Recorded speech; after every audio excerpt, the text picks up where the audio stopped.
como objetivo final a apresentação de algumas propostas para atacar o problema. É evidente que nesse espaço que nos resta aqui de 45 minutos não haverá tempo suficiente para decantar propostas. Mas, digamos, alguma coisa que estiver no ar é bem-vinda. Mais do que isso, eu acho que seria interessante, eu estou dizendo isso aqui preliminarmente, sem consulta maior aos envolvidos, que não só os palestrantes que estão, digamos, até contratualmente prontificados a isso, mas as demais pessoas aqui, que elas estejam dispostas, num momento aí, um pouco mais para frente, entre hoje e a consolidação desse documento, a eventualmente interagir de novo com o ético, com o Instituto Fernando Henrique Cardoso, sob formas que a gente ainda vai dar tratos à bola para imaginar quais sejam, para reforçar este aspecto dessa iniciativa, que é produzir um documento que tenha um conjunto de propostas consistente. Então, dito... Sim, isso será prontamente cumprido e providenciado nos momentos, nos dias que vêm pela frente. Então, Eu não vou pôr no site, mas vai dar um certo tempo aí para dar uma preparada final. Os autores ou não? Mas antes de colocar no site, manda individualmente para as pessoas. Por e-mail. Tá muito bem. Então, eu queria uns 2 ou 3 dias para fazer umas pequenas... Oi? Tá cheio de errinhos, tá cheio de errinhos. Isso, eu acho que além dos... Então, acho que valeria... Vocês encaminham para a gente o definitivo da semana? Segunda-feira. Segunda-feira, tá bem. Domingo, segunda tá ótimo. Manda aí, a gente manda. Domingo, sem precisar, 7 horas da manhã. Tá bem. Qual é o dia que você quer que eu mande? Tá ótimo. A Patrícia está... Vamos fazer o seguinte, até domingo os autores nos encaminham. Isso. Segunda-feira nós encaminharemos a quem nos der o e-mail. Depois, se não der certo, dá um jeito. Tá muito bem. Tá bem, feito. Bom, então a palavra está aberta e eu vou aqui fazer as inscrições. Eu solicito que as pessoas sejam o mais breve possíveis nas suas considerações antecedentes às perguntas.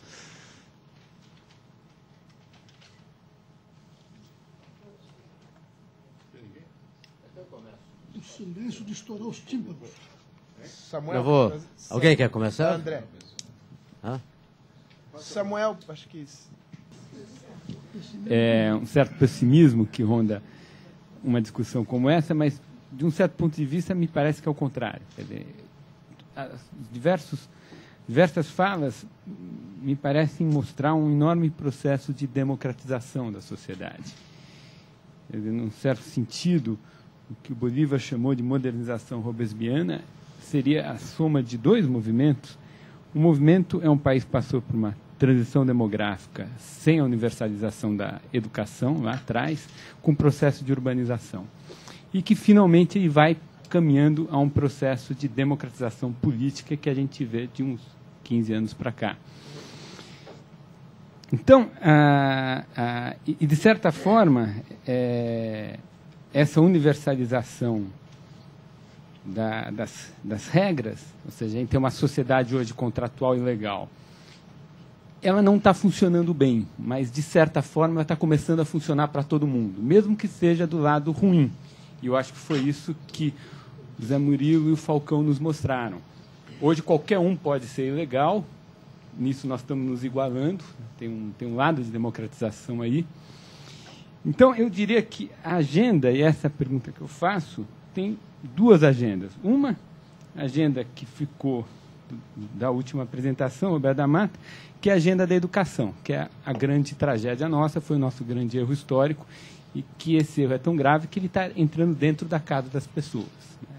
Essa transição demográfica, sem universalização da educação, fixou certos padrões de comportamento que estão mexendo na forma como a gente educa as crianças nos primeiros anos de vida. Né? Gerações e gerações de pessoas que nunca foram à escola, estão tendo filhos, esses filhos não estão indo à escola, estão começando a ir à escola agora, e a gente tem essa conta para acertar. A outra é a agenda da reforma do judiciário, me parece, que saiu da mesa, que é como a gente repensar nossas instituições jurídicas de forma a reduzir o custo de transação na nossa sociedade. Obrigado. André.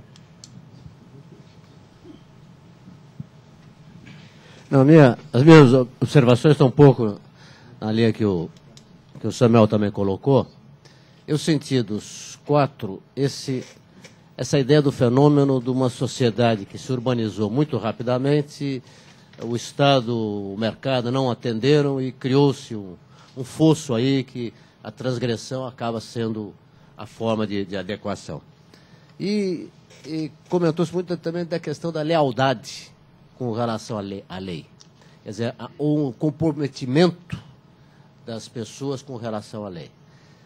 Que, se nós formos examinar, as leis existem, ou as regras existem para permitir a convivência humana. Então, seria de se esperar que as pessoas aderissem espontaneamente às regras, coisa que não se dá. Então, o que eu gostaria de explorar um pouco é por que isso não se dá, que já foi um pouco explorado, e o que poderia ser feito para criar essa aproximação, essa lealdade. E aí eu acredito que algo na linha, vamos dizer, da descentralização administrativa e a descentralização das decisões, na medida que tornasse a sociedade mais próxima do centro decisor, poderia criar uma relação mais ativa, que as pessoas passassem a sentir que a lei tem um sentido, que a regra tem uma coisa que é boa para ela. Em princípio, coisa que eu acho que os quatro, quando falaram, comentaram, a grande maioria da população brasileira não vê isso.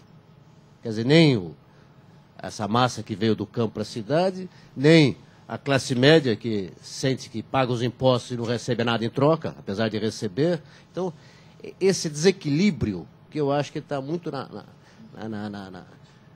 fonte da transgressão e que, eventualmente, mudanças de como as decisões são tomadas, estando mais próximo de quem está ali contribuindo, do contribuinte, o cidadão, poderiam talvez melhorar a situação. Gustavo, pode, a palavra é tua.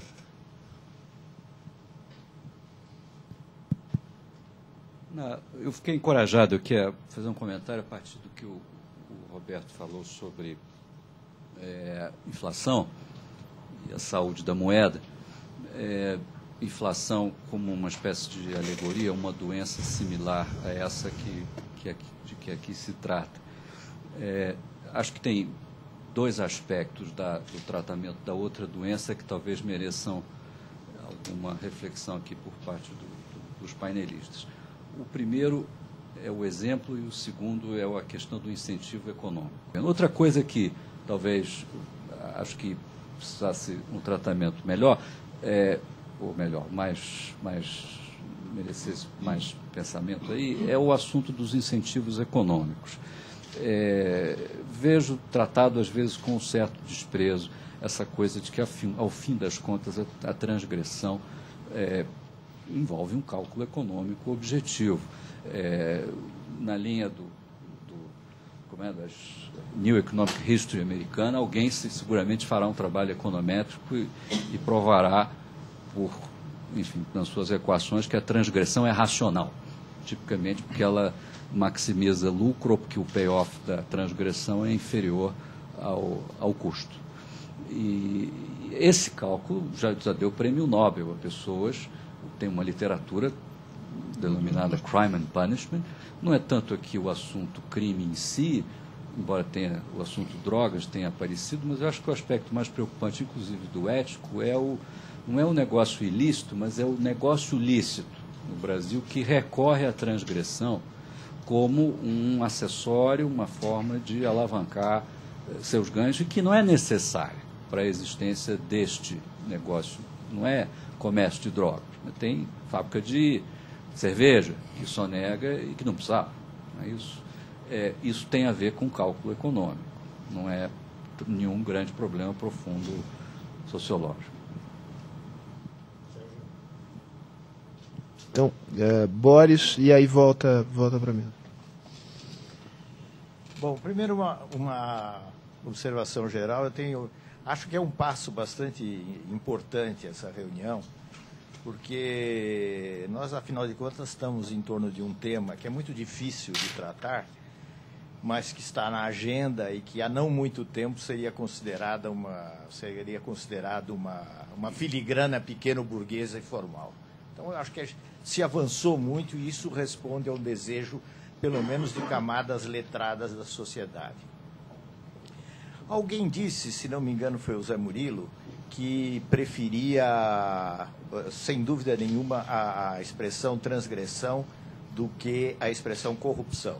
Eu acho que isso indica alguma coisa muito importante, no sentido de que, ao tratar da transgressão, nós temos que considerar com mais detalhe, com mais vagar, aquilo que também foi dito aqui, que a transgressão pode ser, às vezes, uma transgressão que é um passo adiante, embora muito comumente, via de regra, ela represente um mal social.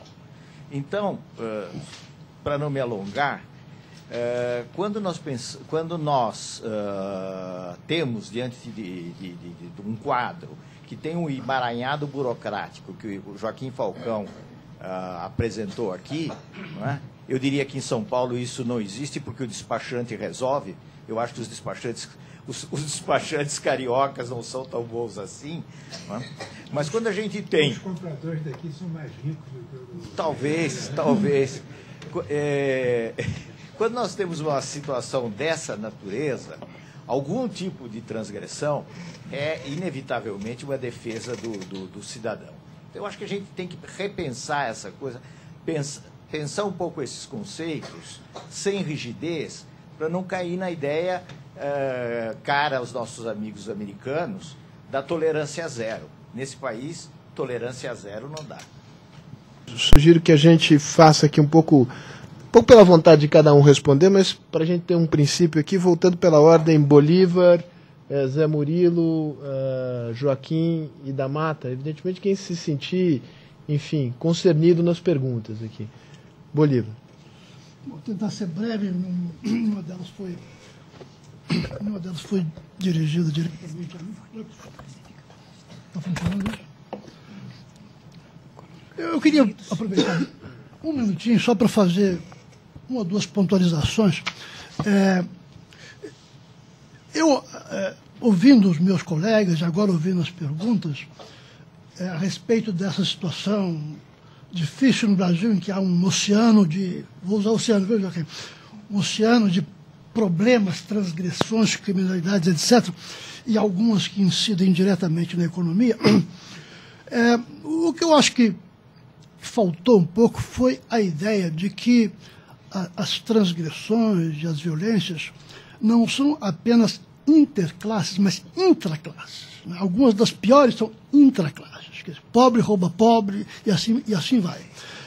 Se não fosse isso, acho que não teríamos o grau de violência que temos. Então, eu repito isso para tentar esclarecer melhor o meu ângulo de análise, que é bem diferente, eu não sou antropólogo nem historiador. Eu tentei lidar com a quantidade, o agregado de crime e de infrações que há na sociedade. Porque o foco no transgressor, na motivação dele, no cálculo que ele faz, evidentemente é fundamental e indispensável, mas para nós termos uma ideia de que sociedade é esta e até onde nós já chegamos, eu acho que é preciso ver o volume. E é justamente o que eu queria frisar é isso, que o volume é enorme, muito mais do que nós queremos admitir. Então, tentando agora tratar de algumas perguntas, primeiro, na linha do André, na questão da descentralização, eu acho que pode muito bem ser um remédio, uma ajuda, né, nesse problema. Mas, quando nós pensamos no volume da coisa, no volume do problema, e isso foi dito aqui várias vezes, nós temos o Estado como um grande transgressor, a burocracia como transgressora, o judiciário, no mínimo, como quem não consegue olhar as transgressões, e há transgressões de caráter econômico em todas as classes. Isso foi repetido aqui. Então, quando nós olhamos uma possível solução, nós temos que pensar numa solução múltipla, né? Vários ataques simultâneos. Do contrário, nós não vamos estar atentando para o volume da coisa. Só mais um comentário muito rápido, se me for permitido. Eu não fico muito à vontade com esse conceito, viu, Butch, de que a transgressão é de alguma forma funcional, que sim, em última análise mas quem quiser uma sociedade baseada na lei, de alguma maneira, tem que criar a figura de que o indivíduo é responsável. Do contrário, uma lei. Né? Esse conceito de que a transgressão é da sociedade, não do indivíduo, no sentido do volume, sim, o Joaquim mostrou isso aqui, mas no sentido, em última análise, quem vai assumir a responsabilidade? Sem isso, não me parece que seja possível nenhum direito. Né? Então, eu acho que nós devemos assimilar este ponto como cautela sociológica, cautela não, como realismo sociológico, mas do ponto de vista da normatização da sociedade, eu não vejo como normatizá-la, a não ser fazendo referência a indivíduos.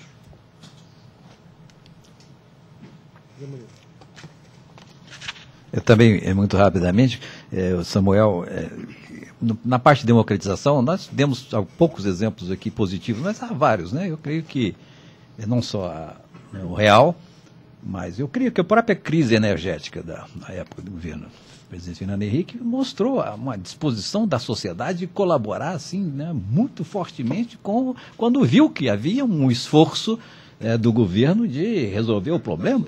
E enorme esforço de colaboração. É outro exemplo.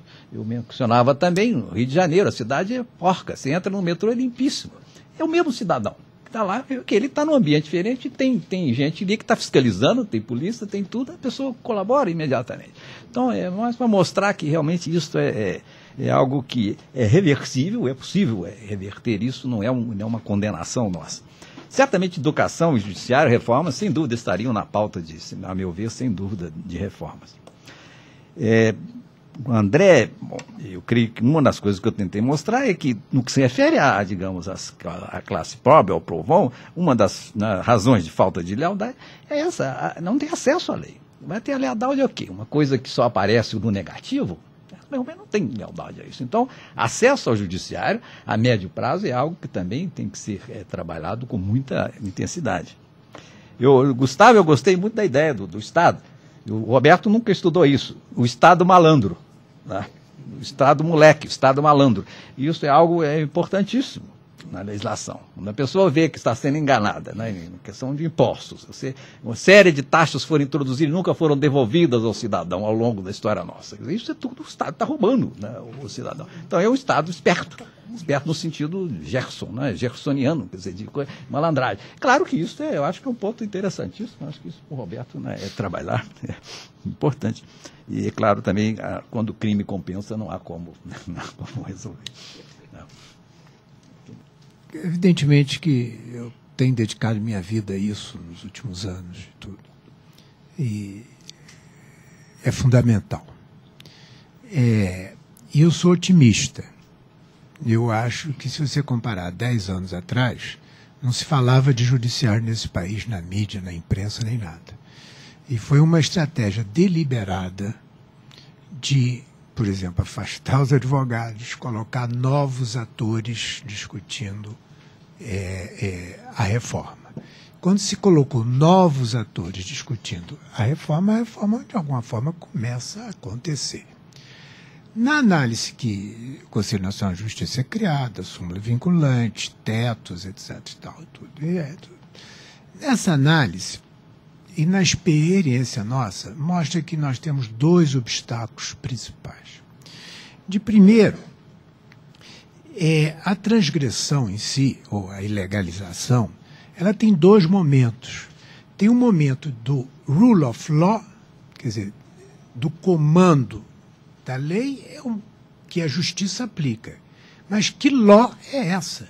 Ou seja, eu tenho que ter foco, porque às vezes a ilegalização já está decidido na feitura da lei. Devia ter um índice que eu chamo de índice de cumprimento provável da lei. Porque se você tiver um índice de cumprimento, o jogo está feito ao decidir a lei, a probabilidade de progressão. Então eu vou dar 2 exemplos extremamente simples. Porque que eu defendo? Eu defendo que talvez um dos motivos da não modernidade nossa ainda é o monopólio de determinados tipos legais. E se a democratização é a pluralidade, diversificação, então isso também tem que chegar no sistema legal. Tem um exemplo que eu estava comentando com o presidente agora de uma simplicidade atroz.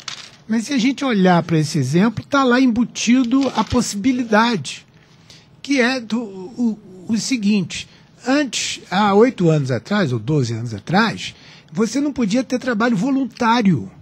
Por quê? Porque o Ministério do Trabalho, Previdência, etc., considerava voluntário empregado. Então ninguém aceitava o voluntário, porque corria o risco de amanhã esse voluntário vai lá e pede isso, pede férias, 13º, tá? O que se fez? Foi apenas criar um novo tipo legal, voluntariado. Foi uma lei lá do Paulo Bonhouse, etc., tal, que eu me lembro bem, o senhor ligando para o Paulo, dizendo, vamos fazer essa lei. Entendeu? Então você tem a possibilidade de flexibilizar não somente o direito do trabalho, mas o direito de família, o direito de propriedade, etc. Então, o meu primeiro ponto é que implementar a lei apenas é necessário, mas é insuficiente. Quer dizer, reforma do judiciário, sim, mas muitas vezes o jogo está resolvido antes. Esse aqui é o meu primeiro ponto. O meu segundo ponto é de que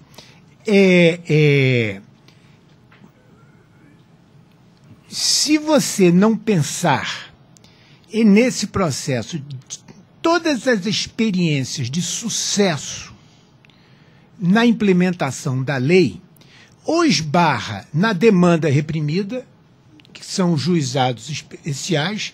Quanto mais os juizados especiais têm sucesso, mais a demanda reprimida por legalização, e aí no caso é uma legalização afunilada, porque é via judiciário, mais entope mais ou menos o processo. Então nós temos que pensar as duas coisas juntas e temos que ter uma estratégia comum, porque senão eu acho que você apenas transfere o funil de um lugar para outro. Bom, em relação a... Quero só dizer umas duas coisinhas em relação à pergunta do Samuel. Eu talvez por uma questão de biografia, porque eu fui muito jovem para os Estados Unidos, e eu sou um rapaz nascido em Niterói, de uma família relativamente provinciana, eu tive um choque muito grande, um choque tocqueviliano mesmo, né? Não foi à toa que eu escrevi um livro chamado Tocquevilianas, quando eu fui para a Universidade de Harvard, porque o choque da igualdade dos professores. A primeira aula, meu seminário, uma aluna levantava um professor e falava, eu discordo do senhor. Eu era um homem de idade, eu fui aluno de um professor que dava murro na mesa. Então eu fiquei assombrado realmente com isso. Um africano que era meu amigo dizia, vem cá, quero te mostrar uma coisa. Nós atravessamos uma avenida em Cambridge que era relativamente movimentada em 63. 63, Harvard era uma ágora grega. Era uma cidade maravilhosa, não é o que é hoje. Cambridge era completamente diferente. Ele botava o pé na rua e os carros paravam. Ele fez isso mais de 5 vezes. Era um cara da Nigéria, ele se divertia. Olha só, ele botava o pé na rua, os automóveis todos paravam. Parecia filme de Carlitos. Era filme de Carlitos. Então, essa experiência americana combinada com a minha experiência de estudo de sociedade tribal, foi mais ou menos o que eu usei para desenvolver uma antropologia brasileira, uma interpretação do Brasil que tem todos os defeitos, mas não tem o defeito de não ser original, né? E apliquei isso. Então, o que me preocupa e o que eu observo hoje no Brasil? Sempre me chocou. Nós não criamos, nós não temos um sistema educacional, nós não educamos as nossas crianças e nós não nos educamos para os espaços públicos.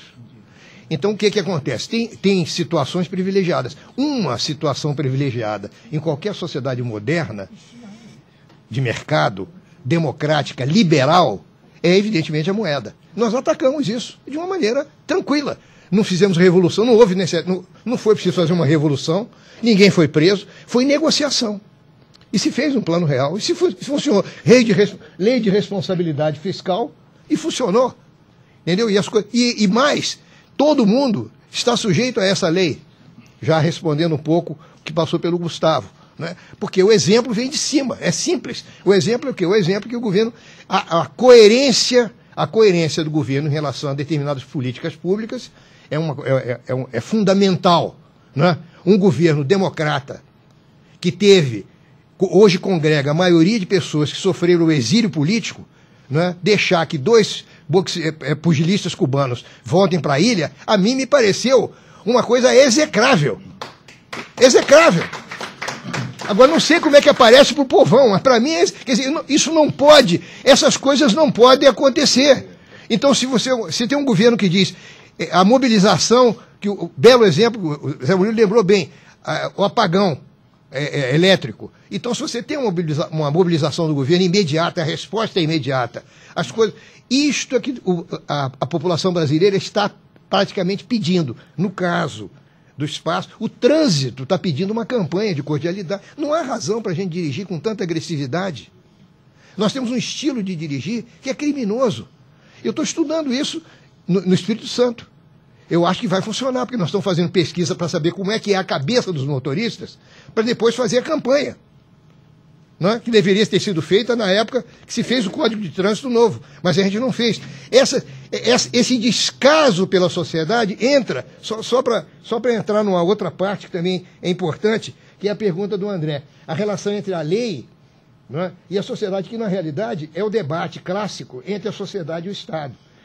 A nossa elite sempre foi uma elite, Zé Murilo falou isso, estatizante, legalizante, legisferante, feita de juristas. Os juristas eram os nossos pensadores sociais. Alguns médicos também, alguns engenheiros, como Euclides da Cunha e Nina Rodrigues. Lobotizar os negros resolvia o problema, né, do sistema racial brasileiro.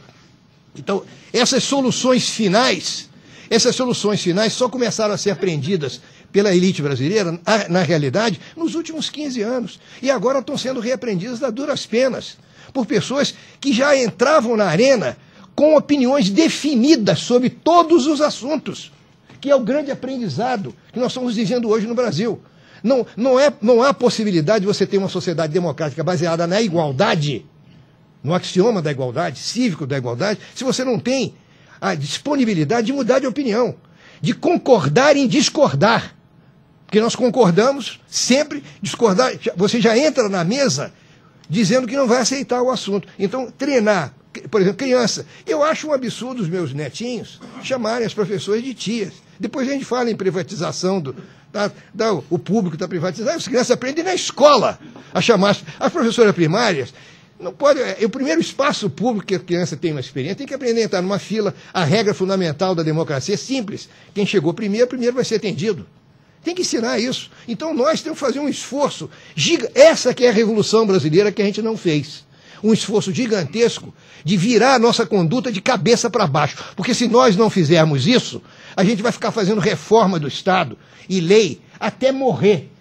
E não vai mudar nada, porque as pessoas que vão fazer isso, as engrenagens que vão ser acionadas para implementar essas coisas, serão feitas por pessoas exatamente como nós. Então, esse a mim parece fundamental. Você quer ver um outro exemplo curioso? O contraste entre o trânsito e a praia. Não é incrível o negócio da praia?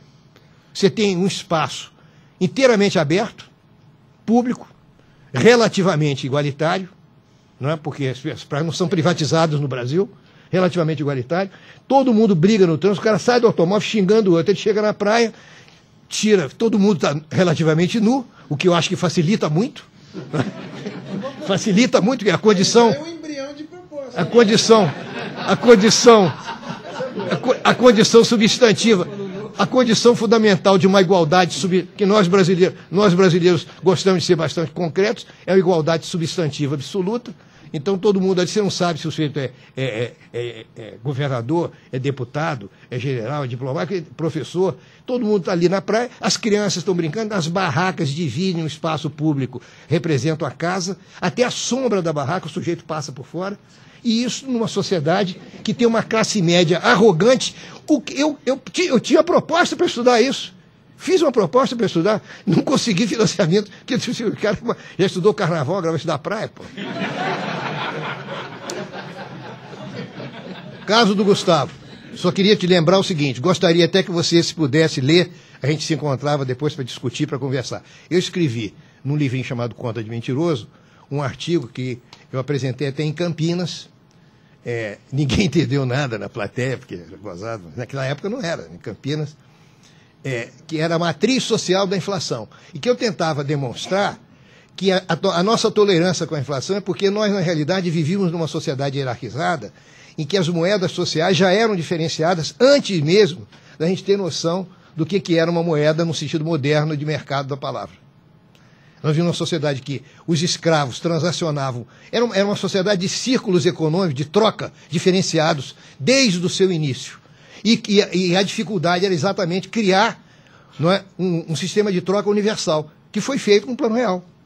E é um dos pontos que o Fernando Henrique marca no livro dele, como sociólogo, que é interessante, a diferenciação real. E a sociedade passa a ser englobada, até a política começa a ser englobada por uma lógica de racionalidade que o sistema político sempre recusou. Mas não pode recusar mais. Porque hoje você tem uma demanda de universalidade, de racionalidade em todos os campos. Esta que é a pressão que eu acho que está cada vez mais sendo percebida. Então você deu um exemplo. O exemplo que vem de cima, que é importante, a questão dos incentivos, e eu tentei dizer isso no meu artigo, né? O fato de que você liquidou os indexadores que sempre existiram na sociedade brasileira e que hoje nós estamos tentando liquidar no plano do social e do político, que é o quê? Eu sou senador, sou presidente do Senado, como é que vocês me acusam de alguma coisa? O que eu fiz não foi nada demais. É isso. Poxa. Bom. São dos pais do Real. Ainda bem, né? Ainda bem.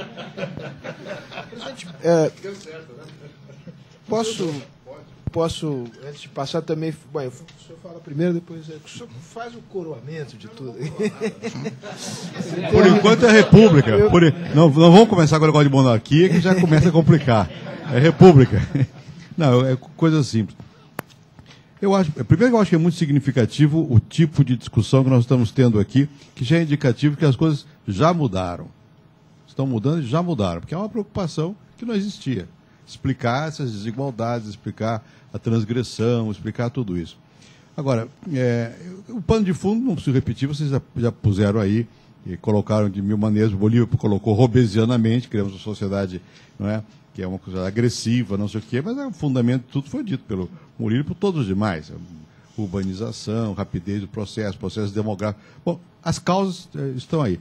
Agora, isso realmente colocou sobre a mesa a discussão que o Roberto está levantando aqui. Quer dizer, não dá mais para ser como era antes. Não dá mais. Agora, entre esse não dá mais e mudar, é o ponto, é a dificuldade. Aí eu vou ao que disse o Murilo. O Murilo disse até com bastante coragem que o ponto de orientação da sociedade no século XIX era o imperador. Né? Era um contraponto a tudo aquilo que estava ali, porque ele tinha um outro modelo na cabeça. Ele tentava educar, civilizar, pode botar o nome que se queira. De alguma maneira, com o que aconteceu positivo na sociedade, inclusive a democratização, entre parênteses, o que nós estamos assistindo hoje, uma espécie da sensação de que aumentou a corrupção. A classe que está dirigindo hoje é uma outra classe. São sindicalistas e que subiram na vida, não é? E que, evidentemente, não foram socializados ainda para o desempenho de certas funções, afrouxou, mas democraticamente sociologicamente houve um avanço. Do ponto de vista político, complicado. Do ponto de vista sociológico, houve um certo avanço. Pois bem, mas com tudo isso, se antes no Império havia pelo menos uma referência A instituição fundamental que poderia permitir, vou usar a palavra que é do Murilo, civismo, que era a escola, também sucumbiu. Alguém aqui, foi o Roberto, disse, precisa entrar na fila, precisa ter... Bom, alguns de nós aqui, quando éramos mais jovens, tínhamos uniforme no colégio. E levantava a bandeira, não é? Então, e cantava o hino, e levantava, e ficava em pé quando chegava o professor. Então, não quero que se repita isso. Se todos cantassem o hino pelados, por exemplo. Aí eu acho que... Aí é o paraíso, aí já saímos do terreno humano. Não? Mas não é necessário tudo isso, mas... Evidentemente, nós estamos num momento em que algumas instituições têm que dar uma certa exemplaridade. Uma certa exemplaridade.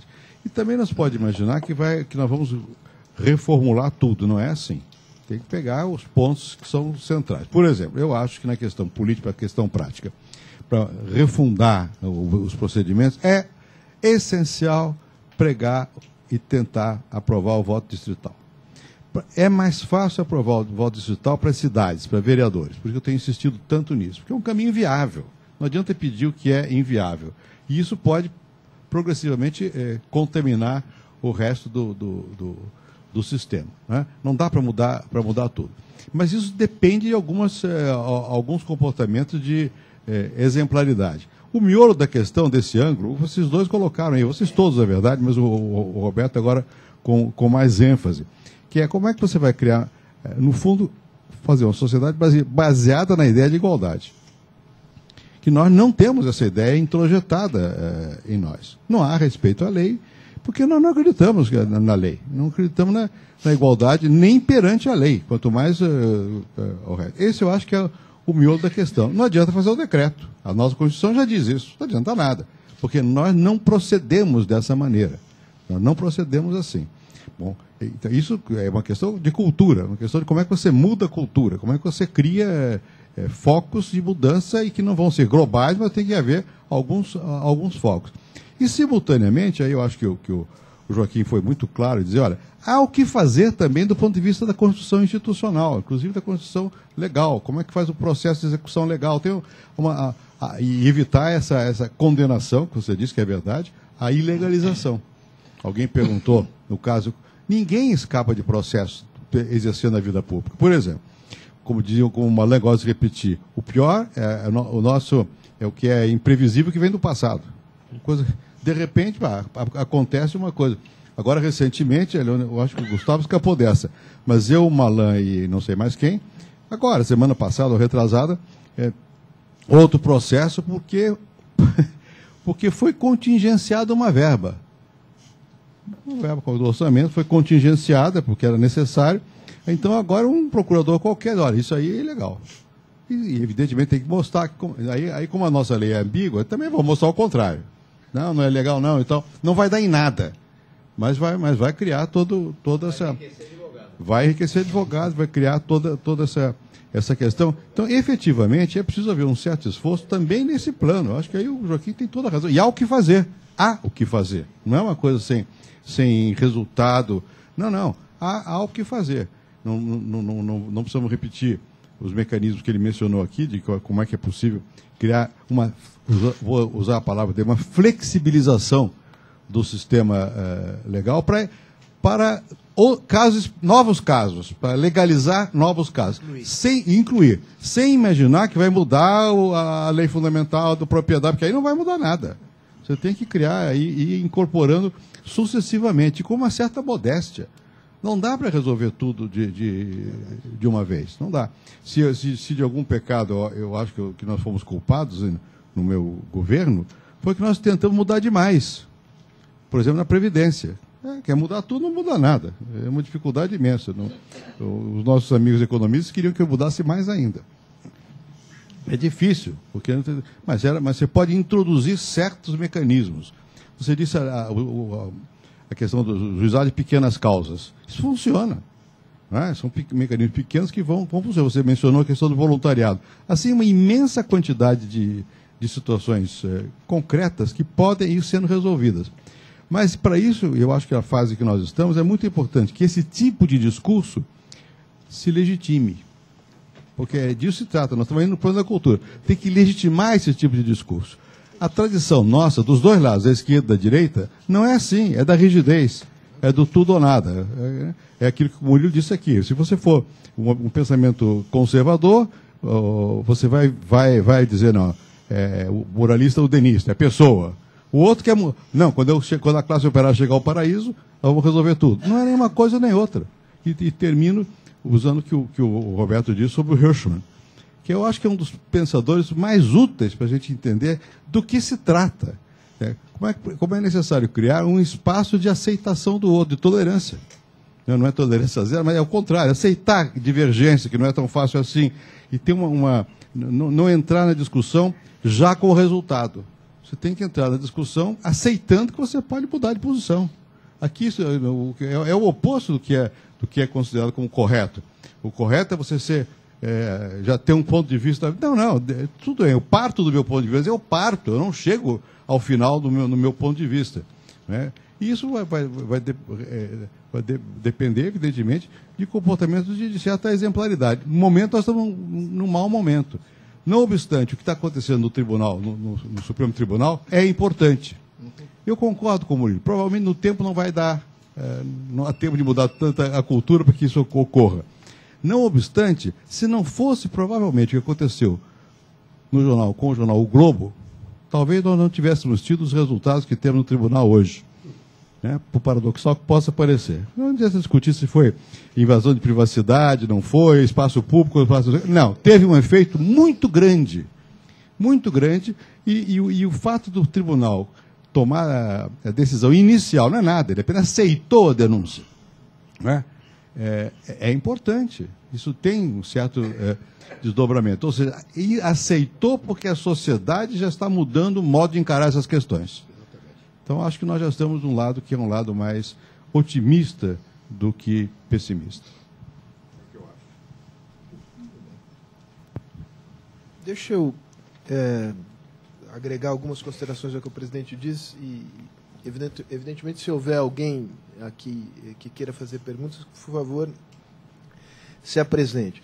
Vamos pegar esses dois temas, o tema digamos, uma certa valorização das normas que começa a surgir e o problema da exemplaridade. Eu acho que, nitidamente, o que você vive hoje, a descrição que nos fez aqui o Bolívar, é de uma sociedade que, durante um certo período, foi regulada por normas que eram ditadas por uma certa convivência tradicional, em que era muito claro qual era o lugar do pai, qual era o lugar da família, qual era o lugar do potentado privado local, na sua relação com os governos estaduais, municipais. Isso se foi, esses laços de obediência se dissolveram. Esses laços de obediência que regulavam a sociedade tradicional no Brasil se foram com a urbanização, com a industrialização, etc. Não entrou o universo propriamente dos contratos e das normas. Né? Então, o mal-estar da sociedade hoje é esse longo processo e doloroso de transição em que você tem uma sociedade que efetivamente não é mais tradicional, se democratizou, né? Mas que não é regulada por normas que tenham vigência prática. É essa sensação que os mais antigos têm, com boa razão, do desrespeito. Né? E que, de fato, é uma coisa que se percebe na sociabilidade cotidiana. Quer dizer, as pessoas não se levantam para dar lugar aos mais velhos no metrô, as pessoas abalroam as outras na entrada. O metrô é outro lugar interessante na hora do rush, de ver como é que as pessoas se relacionam. Acho que todas essas considerações são importantes, que tem um pouco a ver com a microfísica das nossas relações sociais. Mas eu acho que a gente não deve perder de vista algumas grandes questões que digamos, alimentam o sistema a transgressões de transgressões, para dizer de outra maneira. Né? E há grandes transgressões que, se não forem atacadas, dificilmente você vai criar uma cultura da responsabilidade, da responsabilização. E tem alguns fatores geradores dessas estruturas e dessas culturas, desses esquemas, que aí não cabe o nome de transgressão, quer dizer, aí são grandes esquemas corruptores no Brasil. Né? Eleição é claramente um fator gerador de oportunidades no momento ou futuras de corrupção na sua relação com o sistema político e com o Estado. Quer dizer, hoje você tem um eleitorado no Brasil que é um dos maiores eleitorados no mundo. Quer dizer, é um grande negócio, é uma grande empresa capitalista uma eleição. Ou você regulamenta isto, ou você muda o sistema, ou você tem permanentemente um fator de geração de corrupção sistêmica, né? Que engancha, digamos, marca a classe política de maneira inevitável, marca o Estado brasileiro, e você tem, de outro lado, um problema, outro foco importante, que é a morosidade do judiciário, que tem a ver com os processos. Um comentário que me fazia o Samuel agora há pouco. A lei é desenhada, os códigos de processo são desenhados de tal forma que uma pessoa com recursos financeiros é capaz de protelar infinitamente a sua punição, mesmo nos casos em que as evidências se acumularam contra ela, né? Ou você ataca esses dois problemas, ou é muito difícil, quando, digamos, para dizer de uma maneira muito simples, enquanto ricos e políticos se dão bem, é muito difícil você estabelecer para baixo a ideia de que vale a pena cumprir a lei. Até porque pobres e políticos também se dão bem. Até porque, muitas vezes, isso pouco importa. Então, eu acho que nessa discussão que a gente fez aqui, e olhando do ponto de vista de propostas e tal, a gente não deve perder de vista essa diferença de escala que existe entre algumas transgressões que se dão no nível micro, né? E mecanismos que são geradores de grandes delitos no organismo do país, né? Senhor presidente da mesa, estamos esgotando o tempo.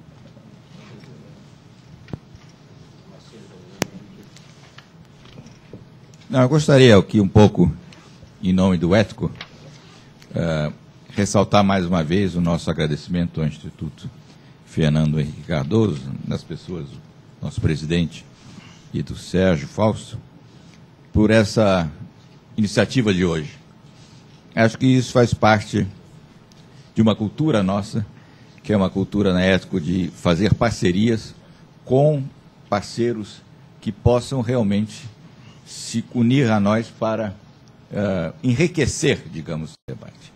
E o que nós tivemos hoje realmente foi um momento enriquecedor de um tema pouco tratado aqui de uma maneira multidisciplinar e muito fértil, inclusive porque é um ponto de partida para outras reflexões, para um estudo mais aprofundado que o Sérgio Fausto aqui apontou, porque este instituto, como o nosso, são institutos, e é difícil traduzir isso, policy-oriented, né?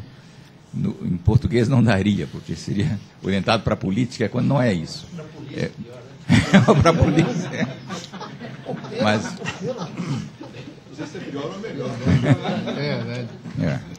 Quanto ao seminário, não caberia tentar uma sistematização. Ele foi extremamente rico.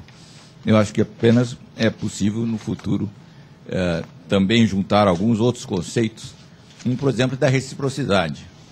Quer dizer, que a ética é muito baseada na reciprocidade. Quer dizer, eu faço se você fizer também. E isso, feito individualmente, cria socialmente o capital social, que o Roberto Putman tem explorado tão bem, e a teoria da ação coletiva, que funciona mais, muitas vezes, do que a própria repressão. Agora, voltando ao ético, nós estamos fazendo essas parcerias aqui, sobre transgressão, com a Fundação Hélio Beltrão, sobre burocracia. Aí também eu tenho 2 chapéus, porque estou nos 2 conselhos. Estamos fazendo com a FIP, sobre... E aí você que tem os 2 chapéus na qualidade do gasto público, e voltando dos 2 chapéus, com a Fundação Getúlio Vargas, inclusive 3 dos seus componentes estiveram aqui hoje presentes, o professor Shimura, o professor Samuel e o professor Holanda. E como indicadores você tem aí o trabalho sem carteira, você tem a circulação de moeda em poder do público. E isso nós devemos ter um primeiro pré-anúncio já no mês de outubro, no começo do mês de outubro.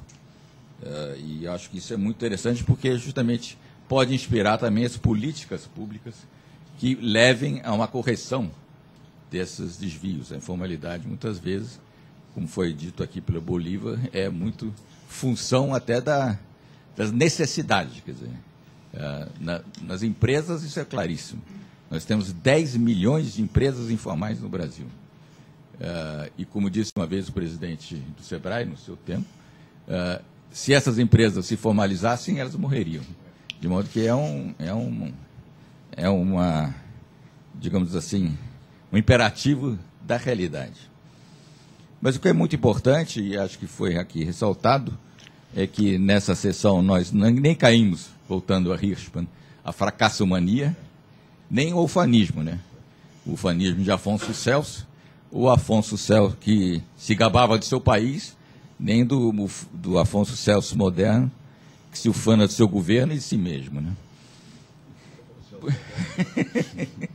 De modo que, mais uma vez, voltando à sessão de hoje, eu acho que nós estamos no meio de um processo multidisciplinar, e que nós esperamos, como o Sérgio aqui chamou a atenção, que isso leve a papers e trabalhos de sugestões de políticas públicas para não só melhorar a ética, a transgressão às leis do Estado, mas às próprias leis do mercado também. Muito obrigado. Sem cair com o Milho Celso na escola intermédia. Isso é coisa de tucano. Zé Murilo me pediu aqui para fazer uma... Não, faz a sua brincadeira. Não, um outro indicador de progresso, realmente hoje estou excepcionalmente otimista.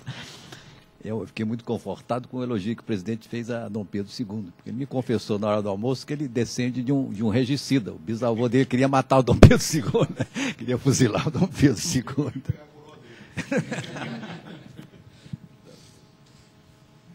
Então tá bem, queria agradecer a todos. Evidentemente que a palavra está aberta aqui para alguma consideração final, se acharem necessário. Senão eu encerro por aqui, agradecendo a todos, em especial ao ético, na pessoa do André, do Dr. Marcílio, da Patrícia, da Vitória e de todos aqui presentes. Muito obrigado.